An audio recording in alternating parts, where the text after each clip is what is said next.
It's a little embarrassing for me. Honestly, the first time I heard the Lord's Prayer, I was 16 years old. I was a sophomore in high school. And I was on the varsity football team.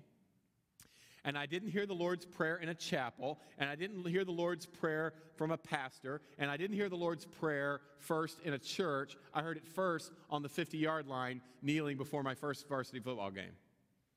Because we did the Lord's Prayer before we played.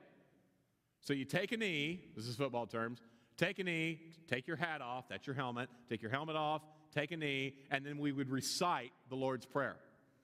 Now, I didn't know the words. And I didn't know the cadence, and I didn't know the rhythm. And I didn't really understand the purpose, because after, I think, game 3, we lost. I'm like, well, this doesn't even work. Why are we doing this thing, right? And this is exactly where some of you are. Like, what is the point? What is the purpose? Why these words? Why would Jesus say, when you pray, use these words? Now, here's my plea for you. When you think of the Lord's Prayer, don't think repetition with magic words. Okay? I want you to think organization with guiding words, because I think that is what Jesus is telling us. And what he says is, I want you to organize your prayers in such a way that you have effective communication with God. Now, the first thing he says is, when you approach God, call him Father. Call him Father. This is about relationship.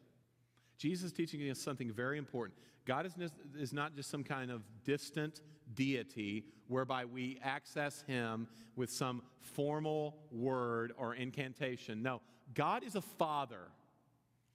And this idea of father governs the whole text, not just like grammatically, but also theologically. Jesus is telling us something about God. God is a father. He wants you to know him as a father. Now, what happens to us is we then think we're locked in, right? And we got to use that word all the time. I don't think that's what he's saying. I think he's saying, I want you to understand the basis by which God will hear you. And the reason why God will hear you is because he is your father. You are his son, his daughter, and he loves to give good gifts to his sons and daughters. He loves to hear their hearts through their prayers. He's saying the reason we pray is because we have a father. Now, God is challenging us with this as well, because God's not going to hear you because you're smart and good with words. God's not going to hear you because you're persuasive and efficient. Some of us are so efficient with our prayers. God's not going to hear you because he feels guilty and owes you one, right? Why is he going to hear you? He's your father. He's your dad.